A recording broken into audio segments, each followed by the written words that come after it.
Hi, everybody. Welcome to our Sinclair. I'm John. And I'm Aaron. And today, Aaron, we're going to talk about Football Manager. Oh, boy. Now, before you get excited, Aaron, this isn't real football. This is that European soccer stuff. Oh, don't get the see. What are you trying to do to me here, Bo? Don't drag me down with you. You won't be managing your Dallas Cowboys to victory in this particular. No. Now, I know that this is probably now. I don't want to jump ahead of myself, Aaron. Have you played any other soccer simulation titles in your day? No. Okay. No. I knew that was the answer, but what I want to ask you is this.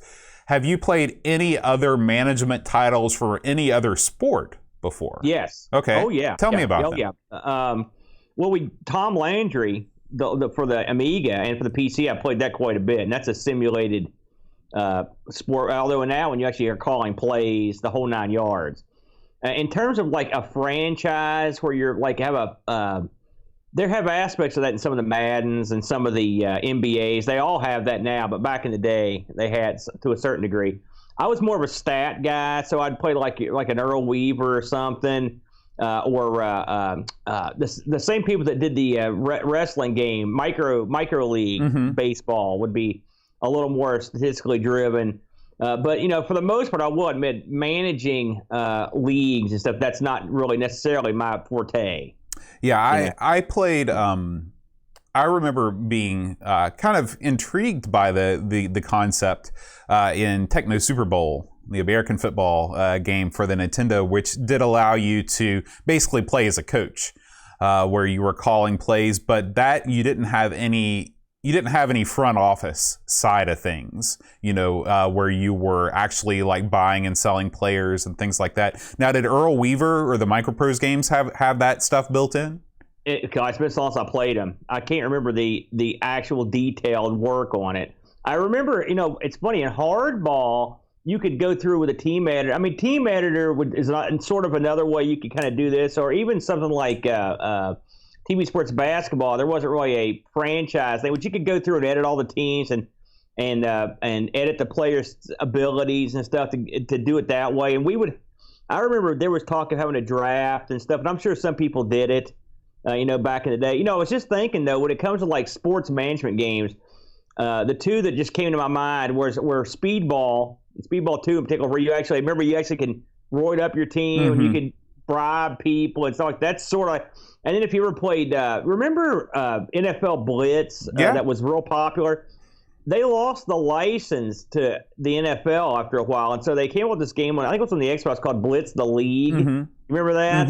I remember. They don't have the license, but it was a lot more nasty. And there was a sort of a managerial aspect to that as well. Light, So I'll have to say this is probably my first foray into deep franchise control and trading and selling players like that. I don't really think I've done anything like that in the past. I've done some thinking about this, and I think that one of the reasons why this type of game has always been more popular in Europe than in the States is that in Europe, people had access to cheaper computers faster than we had access to cheaper computers here in the States, versus where our cheap option might have been something like the 2600 or the Odyssey 2 or something like that. Their cheap option was the ZX Spectrum, or even the ZX81 or something like that. And the ZX, the Spectrum was capable of doing a lot of, well, first of all, it could display columns and columns of text on the screen, which you need for any kind of stat management. But it could also do number crunching on a level that our cheap forays into computing just couldn't do. We didn't really have a stopgap computer before something like the C64 really introduced, low-cost computing to the masses. Versus, in the UK just had this whole range of options that was available. I mean, you could say that the CoCo might have been part of that, but the CoCo compared to the price of the ZX Spectrum was still really expensive. Yeah, well, one thing that the UK computer scene to me is they're very fortunate because they quickly learned who the front runners in that scene were going to be early on. I think that combined with a budget market for games that CoCo, for example, I couldn't go down to the Rite Aid drugstore and pick up games. Or, whereas in the UK, you would have the corner news guy or whatever, they would be selling these games. And so you knew you were going to get widespread action and on a cheap game, and you could get a lot of. I think there's a lot to be said. I think that aspect of the gaming allowed for just a broader range of games. I think this game falls firmly into that area. I think, and it also provides. And this is just speculative, of course, but I think when you've got a wide market that you can capitalize on, and you've got everyone and their brother trying to make games, it makes you want to try something very different.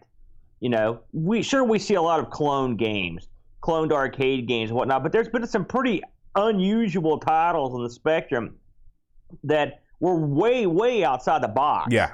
And the library's so vast that God only knows how many of these crazy games we're going to cover at some point, and that's what sort of makes it fun. And I think that budget market let a lot of people's brains just run wild, and they try different stuff. I agree with you. I agree with you 100%. I mean, the scope of the games that is available, that we even in the, I think this is episode 55 or 56 of our Sinclair, just the wacky stuff that the Spectrum was putting out, it blows away anything in the U.S. computing 8-bit scene. I mean, really, the 8-bit computers in the States, they followed a pretty clear path of having, a lot of arcade ports, a lot of simple run and gun games, or you had your adventure games, your text games, and things like that. I mean, everything was set in pretty clearly defined genres.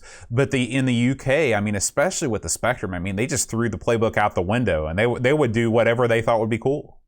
And I also think, in terms of a sports management game, that sports, I don't know about, again, not growing up in the UK, but no one, listen, I grew up right in the heart of sports, and so did you. And for the longest time, no one gave a crap about sports management.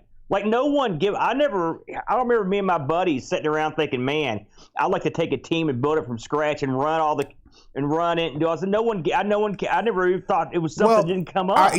There was, rotisserie league baseball was a thing in the early 80s. Like, it started in the late 70s and the early 80s, and they would actually have, and this was in more areas where people really cared a lot more, like areas like New York, where baseball was everything, But they would actually be radio programs that would come on sports talk radio, where they would actually run down the stats line by line for the players, and you'd have to write them down to do all your fantasy sports. Although they've kind of really come into their own, I'd say, within the past 15 years, they've been a thing just in more limited markets since the early 80s. I think something else that lends a game like a soccer game more to this sort of franchise building thing is I'll look down the list when this game started of all the different teams. All right.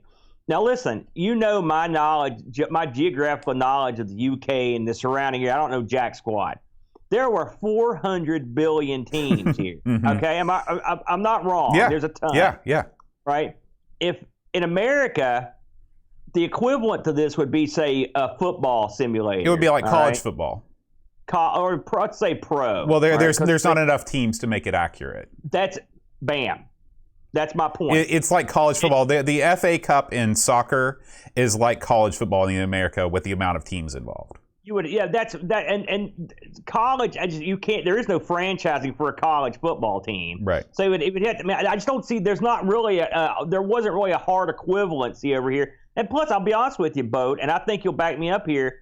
I think people that made software didn't give Americans much credit for wanting anything past explosions or I think the general idea was we give us action games, give us that sort of stuff, racing games. When it came to stuff like this, a more deep thought stuff, I don't think that this was something that people looked at as like a top shelf title. Oh, absolutely, because you have to remember that for the most part, and I don't know how this was in England, but for the most part, the video games were only marketed to children. It was known as a child's toy. And because computers, by their very nature of being actual real computers, people can get away with marketing towards an older crowd, I think, in Europe. It's funny. Isn't it funny that when video games first hit the streets, that they appeared in bars and lounges, and the people that were playing them were all older people. Some people, maybe even some people who have a few bucks.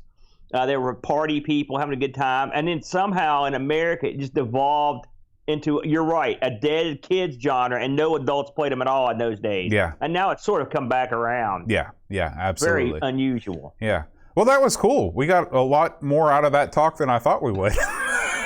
But just line me up, brother. But now the time has come, Aaron, to talk about this week's game. This is Football Manager. Man, this is going to be, for the people watching at home, prepare yourself for a visual feast. You know, it's funny. Duncan Styles does so many of our intros for all of our shows. And you know how he always puts the little picture of the dog in there? And looking at Kevin Tom's picture there in the corner, that's just what that made me think of. So let's talk about this Football Manager, Boat. I'm going to tell you before we start that when this got picked, I knew of the game's existence and these simulators and stuff. And I've been sweating it because I knew, I was like, one of these suckers in the committee, they're going to get one of these through. And this was D-Day week. I knew it was coming, and here it came. We've got it right here, Aaron. Bam. Football, you got the tape. Yeah, I've got out. the tape. Now this is the C64 version. This has got to be the only example of a C64 game that features ZX Spectrum screenshots on the back. Oh, of course. Yeah. So, Football Manager, Boat. Published and developed by Addictive Games, Boat. It's a good name. They did all these Football Manager games. They did a few other games, Hot Shot, Metaplex, Soccermania. This came out in '82, programmed by a fellow named Kevin J.M. Tom. Yeah. He did a bunch of, well, not a bunch. He did some stuff. He did President, Software Star. He did He did this game. I think he did one other game. Then his design sort of got picked up, the Football Manager banner, as they moved on through it. Now, Boat, let me tell you something. This blew my mind. The amount of systems that this got ported to is off the charts, Boat. You've got the TRS-80.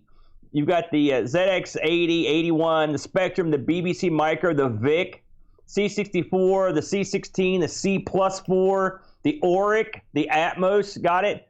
The Amstrad CPC, the Electron, the Dragon, got this. So we could have been playing this with the CoCo, Boat. Maybe we will one day. The Atari 8-bits got it. Did you know that? I didn't. Yeah, the MSX, the PC, the Atari ST, and the Amiga all got ports of this game. Cool. Yeah, it's crazy. This originally debuted at a asking price of £8.95p, and the budget price knocked a couple bucks off at the $6.95.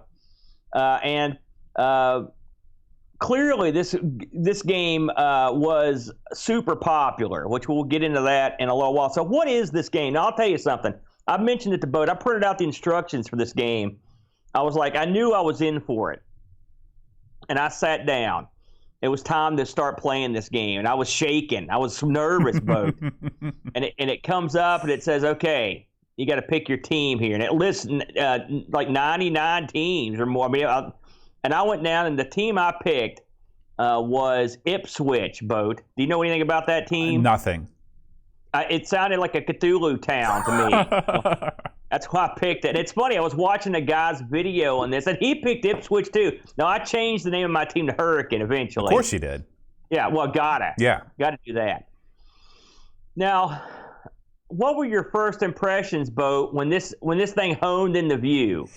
Did you know what to expect? Had you tried this before? I was prepared for the worst, to be honest with you. Yeah. I was expecting screen after screen after screen of in-depth like management where you were managing not only the buying and selling of players, but the individual upkeep of individuals on your team, setting workout schedules, concession prices, talking to the tour manager, booking airline tickets. I mean, I was expecting a lot, and I was pleasantly surprised that was not the case. this game gives you pick your team. Now, from what I've been able to ascertain, Boat, no matter which team you pick, you get the same staff of dudes every time. Oh, okay. Now, we're not big footballers, are we, Boat? No, no. So I have read and have heard and been told that the dudes in this game were actual dudes. Now, someone can confirm that, but I'm pretty sure that these were actual people that were playing back in the day. Mm-hmm. And I don't know how many zillions of guys are in this game, but I'm guessing there's not a ton because I kept seeing the same names come up. So what do you do in this game? Well, you pick your team. You have the option of renaming your team. You look over your staff, and you have the option to basically pick who you want to be in the game, who available for the game. And each one of these guys has a price tag but stat beside them plus their number. So you pick who you want to be in the game. By the way, did I mention I don't know the rules of soccer or any of the actual positions? I don't know if I mentioned that. So then, once you've established that your team and who's going to be playing, you are matched up with your first opponent. Okay? Now, I knew some of these opponents, but like I'd heard of like Arsenal and a couple other places. But like the majority of these places, I had no clue what. There were weird sounding names. They were all over the place. So I didn't know who they were. And then once your opponent's set up, then you can go through and check your lineup. And then you go to the graphical portions. Oh, it gives you a statistical comparison. We should talk about that, Bo. Right. So that's the thing that made this really interesting for me is that you could sort of get an idea of how you were going to do, but even the manual makes it very clear that just like in real football, having a statistical advantage is no guarantee that you're going to win. Right. You've got the categories for your stats are basically like your you got like I know one of them is your morale, which was perpetually low on the poor Hurricane team.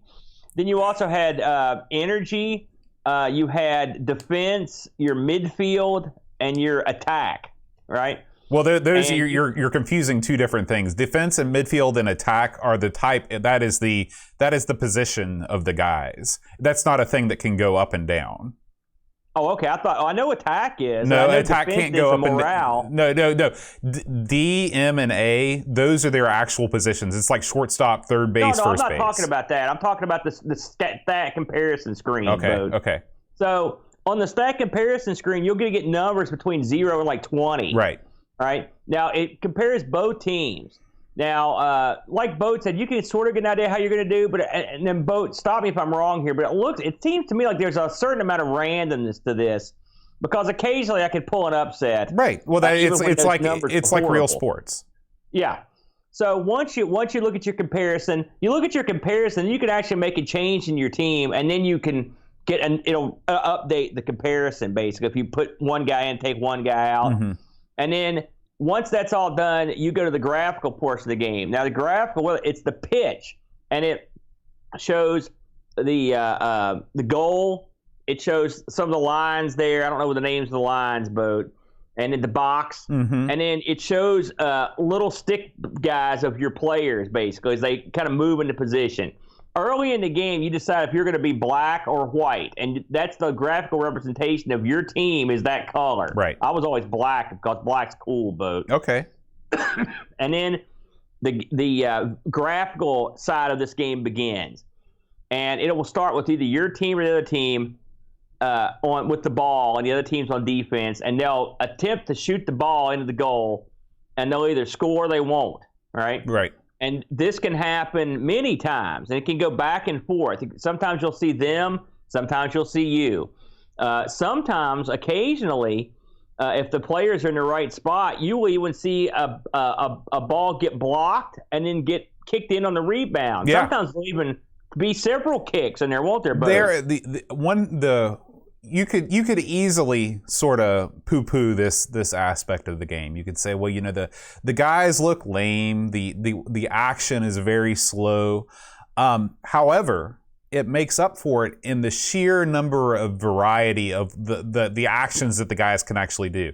It's not as if you're just watching a guy come up and kick it in every time. So I was pleasantly surprised by that. I was mostly infuriated on this screen. Really? Yeah, because my team perpetually got smashed. For one thing, now listen, Bud, I don't watch a lot of soccer, but this freaking goal is as wide as a semi-truck. It seems to be out of proportion to the size of the players. No kidding. Secondly, occasionally, I don't understand there's nothing in the game where you're drafting or purchasing goalies. So I don't know exactly. Isn't goalie? What's going on there? And I read other people comment about the lack of a goalie. You know, that's accurate, and I didn't even think about that, but you're exactly right. So if you watch the little screen, it's goalie by committee. It'll just be a mob of guys that kind of roam around the goal. And by the way, you have no direct control. Right, it's a management sim on this. So you watch helplessly as the opposing team lunges at your goal again and again. Now, this screen is funny, Bo. As I played Hurricane, I'll tell you, my first season was disastrous. We couldn't score goals, Bo. And so it was so painful to see those screens come up over and over. They were always the other team shooting on me. Mm-hmm.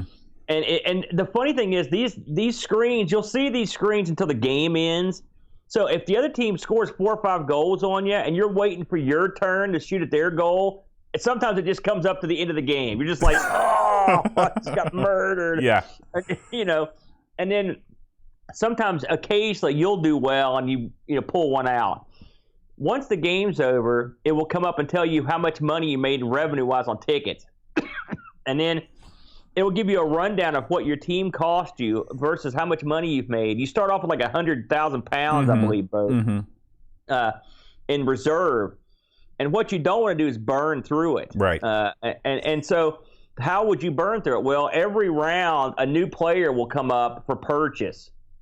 And it's funny, but a lot of these players, in my estimation, were duds. And when a real good player comes up, the bidding can get pretty high, Boat. Was that your experience?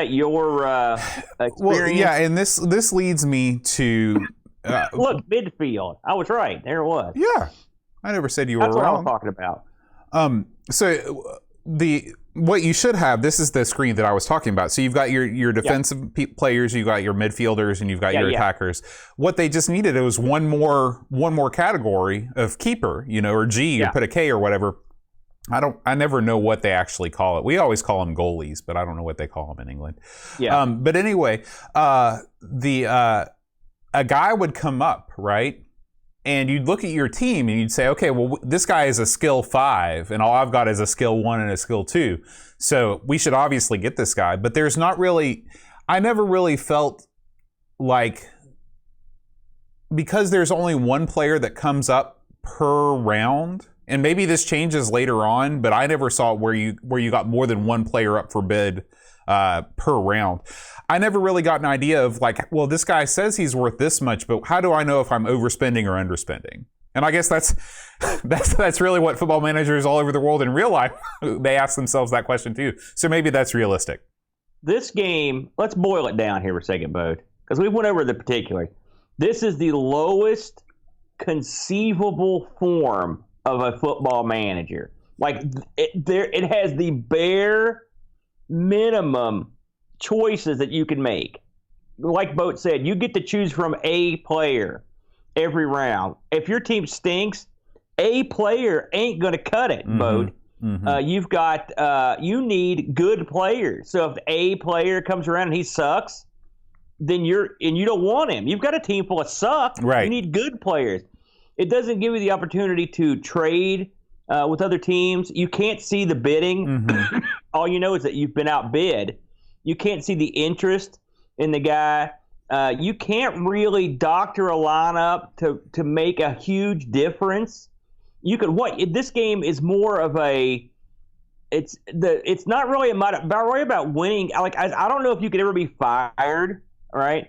It's for me. It was like, what am I doing here? Am I running a team to try to win, or am I running a team to make money or not lose money? And I guess you want something somewhere in the middle, and that's what I tried to do. Mm-hmm. But I mean, all of this is more, what we're talking about is much deeper than the game. The game is not deep at all. Right. This game, as I played this, you know what kept coming to my mind, Boat?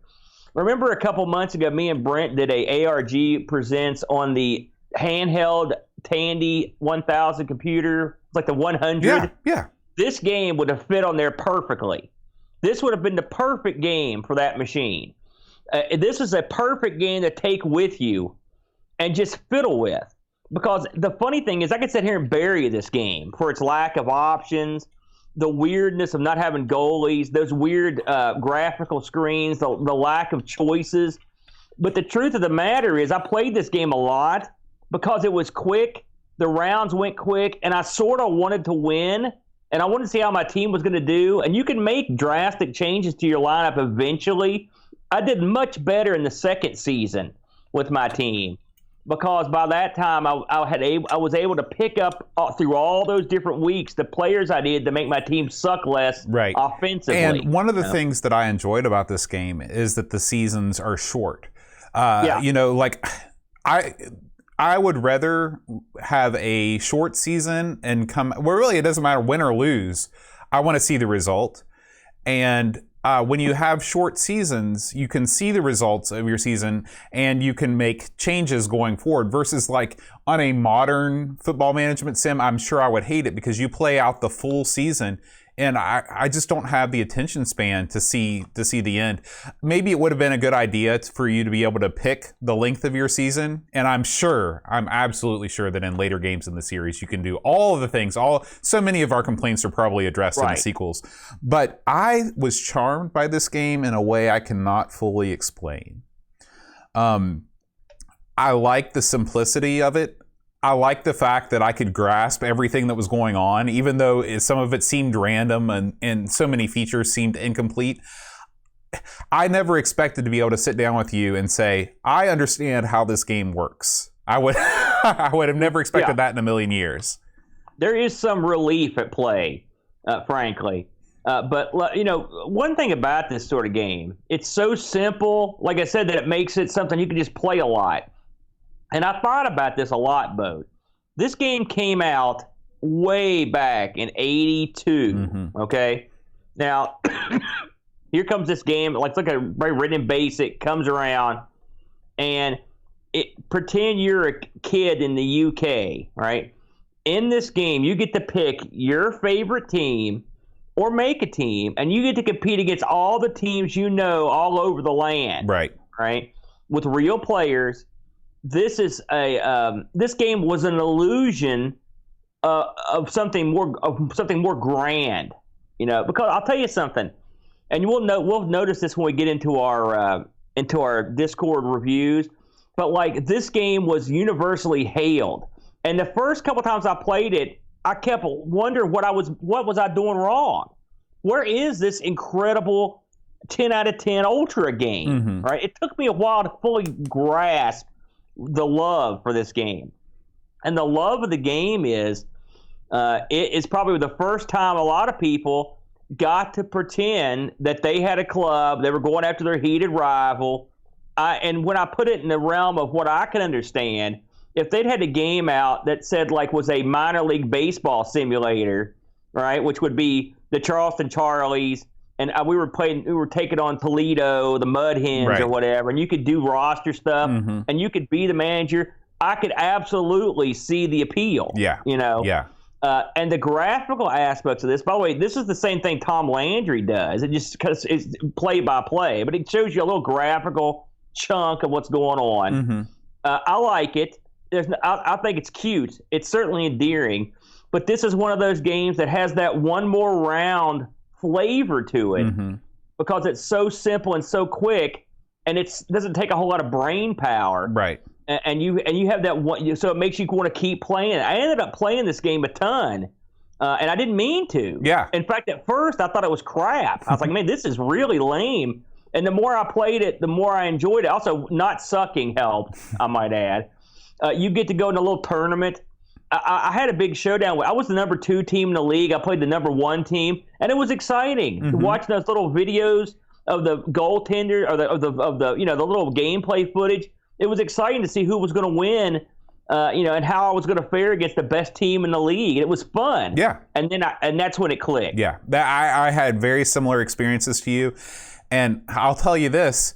I never thought I would have said this, but I'm actually kind of curious to see how this series evolves. I am too. I hate to say it. Yeah, and so maybe Clive's Club will strike again on a future episode. We do want to thank Hermski, Paul, aka Hermski, for choosing this one. This is one that I never in a million years. And it's funny because sitting over there on the shelf, I'm looking at right now. I've got several player manager type games that Roussel has sent us for the Amiga. So maybe at some point we'll get to see how this type of title fared on a 16-bit system. I think if we stuck to this game series, okay, Bo, and it progressed at a mild level, right? Like they didn't dump a crapload of stuff on us every release, we could probably get halfway decent at these. Yeah. If they instantly, like at this game, and part of the reason I like this game is because I was sure we were going to get killed, and it was not hard. And so immediately grasping what was happening, that helped a lot. Yeah, absolutely. It made me feel less stupid, because we're really tiptoeing into a whole new world here, but overall, listen, the game is not attractive. It's not deep. It's flawed. It's weird in some aspects. It's missing things. So, is this a 10 out of 10 game? God, no. Well, we should ask Kevin Toms because he just entered the Twitch chat as you were saying that. But to finish my thought, is it a 10 out of 10? No, but what it is this is one of those fantasy fulfillment games that you can see why it got popular, and you can certainly see someone thinking outside the box and moving and really making the concept of this a money maker. Yeah. And really ultimately that's what when you look at this game and you read on the box what you can do with it, that's you're printing money, man. Yeah, and I think that what happened was after this game came out and it was the hit that it was easy to expand upon it. I think that Kevin did it right by not trying to do too much right out of the gate, and just to kind of test the waters to see, hey, is there an audience for this type of game?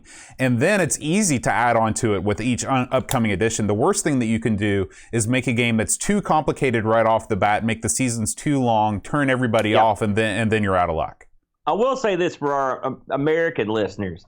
If you've ever wanted to dip your toe in the pool of a soccer game like this, a simulation game, this is absolutely your entry point.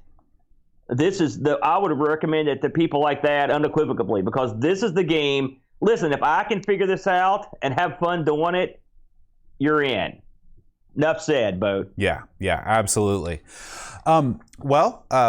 As we wrap up the show today, we should talk about our Discord reviews. Yeah, you should, because I read some of these and they were positive. Yeah, let's just say so that. If you support our Sinclair at any level on Discord or subscribe to us on Twitch, you get access to our Discord server and you can leave us a review that we'll read on the air. We got quite a few this week, starting out with the man himself, Paul, aka Hermski, the Clive's Club member who suggested this game. He says, a rare Herm firm, 10 out of 10. I love it. I hate football, he says. Never had an interest in the sport, but absolutely loved Football Manager. A truly addictive game that had many players hooked in the 80s, yet still has the same appeal today. Not many games on the spectrum could claim to immerse your mind for many hours, maybe days, still holding the same appeal almost 40 years on. It proves you don't need large budgets, high-tech, fancy graphics, and sound capabilities to make a great game stick. It's simple, easy-to-use platform, only requires basic knowledge of the sport, allowing you to delve straight into the game without confusion. This is the perfect game to kill many hours of isolation, putting a smile on your face, erupting your excitement and competitiveness during the dark times the world is facing right now. Overall, a superb game that has stood the test of time. FrodoNL writes, nearly 40 years old, yet still an almost perfect game. While seeming very simple, after all, it's completely written and basic. It's extremely addictive. After first playing the ZX81 version, the addition of the graphical highlights was very nice. The only slight issue I have with it are often not very realistic scores in matches, too many goals and not enough draws when compared to the real sport. While there have been many attempts at making better football management games, most tended to suffer from having too many unneeded options. In my opinion, the only game that came close to being as addictive was Football Manager 2, also by Kevin Toms, which came out 5 years later. And we should ask Kevin, now that he is in the chat, Kevin, what went into the decision of not including a keeper in the list of players that you can plug in and out? And we'll continue with the reviews here. Chris Foulds writes, I hate football, the entire sport, all the players, everything. Yet I like Football Manager 1 and 2 and Sensible Soccer. Go figure. This game is weirdly addictive, and you can enjoy it like me if you have no knowledge or care about football as a pure resource management game. A game I've played on and off since the 80s and still enjoy a few times a year now. A firm Foulds favorite, 9 out of 10. I like these new catchphrases for the reviews. You got the everyone's Jimmy the Greek. You got the Herm It's the firm. lock of the week. Yeah, the Herm firm and the Foulds favorite. Let's see. D-Man writes, the progenitor of the football management genre may seem a little slow these days, but still addictive as ever. My major plus point is being able to take my hometown team from the bottom of the 4th division to winning the league title and FA Cup double, something that more modern and realistic management sims do not easily allow. I'd much rather be playing Football Manager than Championship Manager 2010. And X, rather, I don't know. 8 out of 10. And finally, Pixels at Dawn writes, this is a weird one for me. I like a good football management sim, and this is a lot of fun. Trading out players and managing skill and energy ratings to have the best team on the day is a good time, and the match highlights engine is really nice. But there's a lot that makes this a hollow experience. Picking one team or another has no effect on the game. It's just a name change, and you start at the bottom regardless. The players you get are the same each time, so it's hard to attach any emotion to who is on your team. You only play 15 games a season instead of the normal 42. Why? The transfer market is a random dice roll. There's no tactics of any kind. And why does your team not even have a goalkeeper? Don't get me wrong, this is good for a 1982 basic game. There was nothing better at the time, but this is pretty far from football. While I can enjoy this on its own terms, this is more like a football role-playing game than an actual management sim. 6 out of 10. I'd be down with that. By the way, Kevin replied to you there, Bo. Oh yeah, he says lack of memory stopped goalies being separated at the time. Thanks, Kevin. The mystery is solved. Pixels brings up a good point. He says that, picking one team or another has no effect on the game. It's just a name change. I actually don't view that as being a bad thing because of exactly what D-Man says, which it allows you to take your team from worst to first. If you were putting up, like if we go back to our baseball analogy, if you're trying to take the Charleston Charlies to the top of the South Atlantic League title, you might be in trouble if there are a lot of good teams. But if everybody starts off on even footing, you can accomplish your dreams, and that's what management sims are supposed to be about. Something else you could do, since you could personalize everything, is you could pretty much change everyone's names, change your team name, the whole 9 yards. So you can make it where you make it however you want. Yeah, I like that kind. I do like I like the fact that I can make up a team. And I will say, Bo, this game really it turned a corner in that second season with my team, because it's not fun to suck and get murdered week after week and give up 5 goals, but it is fun to see that the stuff you do is actually making your team better. I'm not reinventing the wheel here when I say that, but that was fun. Yeah. And it's simple, fun. And again, if you consider when this came out and the limitations involved, I give this the hearty thumbs up. Yeah, and it's worth noting that this will run on a 16K spectrum. You don't need a 48K to run this bad boy. Beautiful. I love it, man.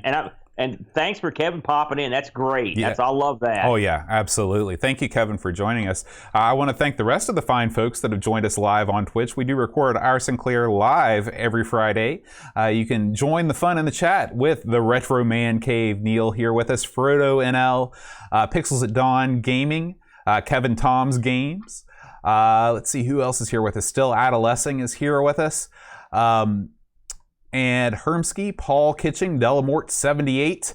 Thank you guys so much for joining us live on Twitch. And of course, we want to thank all of our Twitch subscribers. You can subscribe to our channel on Twitch and get all the same benefits that you do on Patreon. You can join the crowd. Still Adolescing, Wing Chun Wolf, Go Sub, Retro Jerry, L. Curtis B, Mohawk Mall, Darkwing 602, Honored Shadow, Tapes from the Crypt, Macintosh Librarian, Duncan Styles, Barkbit Mitsuyama, Rushi MSX, Silverstreak 72, FrodoNL, Pixels at Dawn Gaming, and Jost 80. So, thank you guys so much for subscribing to us on Twitch. And finally, we want to thank all of the fine folks that support our Sinclair on Patreon. If you like our Sinclair and you want to support us and listen to the show ad-free in its podcast version, you can go to patreon.com/our Sinclair. Just like these fine folks, you got Mark Downey, Hermski, Andrew Waite, Cap'n Crispy, Laurent Giroux, Gary Heather, Eric Nelson, Harbonaut, Graham Vebke, Frodo NL, Tapes from the Crypt, Pixels at Dawn, Chris Foulds, Paul Bossman Harrington, and Christopher Hassall. You know, Bo, before we close it down, just a little, since Kevin's in here, Kevin still has stuff out there. If you check out Kevin Toms in app stores for whatever your device is, and check out what he's got cooking.